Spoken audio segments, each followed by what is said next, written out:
弟兄姐妹平安，今天是家庭礼拜，题目讲喜乐系列，我们一起来读圣经箴言14章10节。Taneng sebat ko safau Jepang sekamutep tusir。我入来怒法律做一时意，曾记住过麻烦那爱。我的把黑怒法律做一时意，只爱过妈妈爱杀怒打误。心中的苦楚自己知道，心里的喜乐外人无干。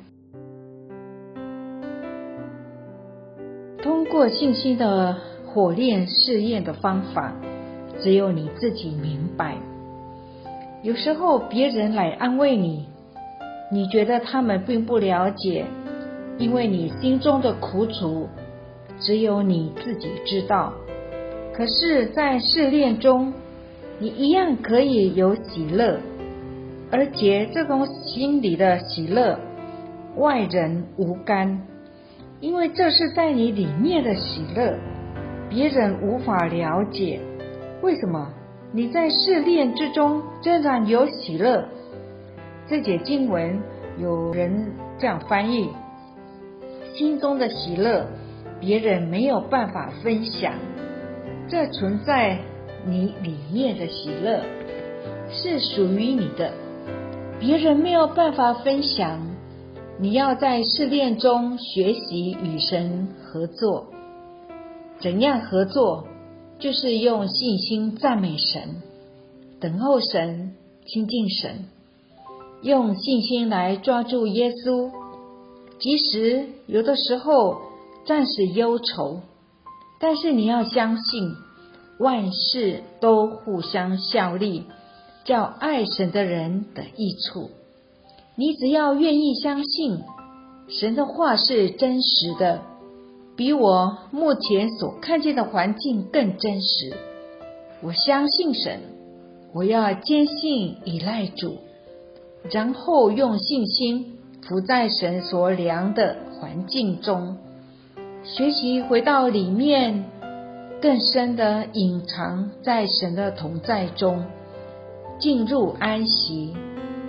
不要用脚踢刺，信任神的安排，相信神永远是爱我们的。神每一个决定都有它的作用，神允许临到我们身上的事情都要造就我们，锻炼我们的信心、耐心。他不是故意要伤害我们。有些人无法了解逆境，怎会是神计划中的一部分？很多人以为一信了耶稣应该是凡事顺利。曾经有一个年轻的基督徒要种桃子，他投入了全部的积蓄经营桃子果园。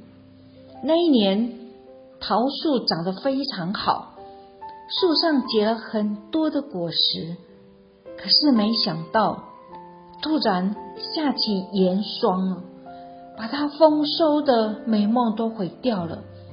短短数小时之内，他一切的辛劳都泡汤了，因为严霜冻坏了每一株的果树。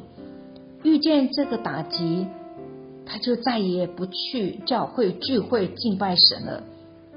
牧师来看他，他对牧师说：牧师，我从此以后我不要再去教堂了，我没有办法敬拜一位对我漠不关心的上帝。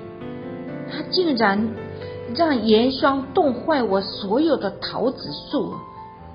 牧师安静一会儿以后，就安慰他说：弟兄，上帝爱你胜过爱你的农作物。上帝当然知道，如果严霜不出现，就可以有丰收。可是如果没有严霜，怎么能够培育、塑造信徒有坚定强壮的信心呢？上帝最关心的是要造就一个信心坚强的基督徒，而不是要生产一批甜美可口的桃子。这是牧师给他的答案。当一个人一帆风顺的时候，常常自以为很有信心，其实不然。要等到考验来到，才会发现自己到底是有没有信心。当我们发现自己没有信心时，要赶快来到主面前说：主耶稣，我还是要相信你，我相信凡事都有你的美意。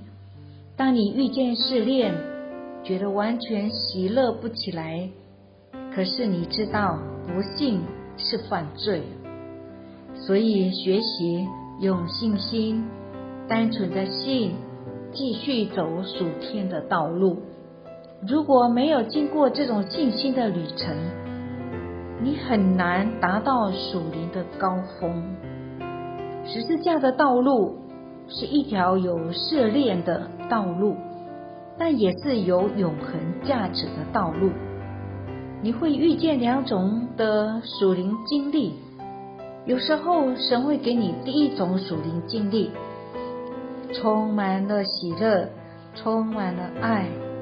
可是有时神也给你第二种属灵经历，让你遇见疑惑、困惑、不明白的事，让你觉得很孤寂、孤单，甚至有时候觉得灵里头有一点枯干，走不下去。这属灵的经历使你学习不再留意外面的感觉，开始认识自己真实的本相，开始学习将意志单单的降服于神，安静等候神。在试炼中，你要相信主耶稣仍然与你同在。你可以像大卫一样说：我将耶和华常摆在我面前。继续用安静的心来注视耶稣。阿们。我们一起祷告。天父，我们对所发生的很多事情并不了解，我们不要一直挣扎或寻找脱离目前黑暗的出路，我们应该继续来到主面前，继续来触摸耶稣，用信心来触摸耶稣，忠诚的来到主面前，跟主说：主耶稣，我仍然要像过去一样渴慕你，亲近你，等候你。我仍然要像过去一样遵行你的旨意，你的法度是我所喜悦的。在试炼中，反而要经历从神来的喜乐，是从神来的喜乐，人所躲不走的，是满有荣光的喜乐。奉主耶稣的名祷告，阿们。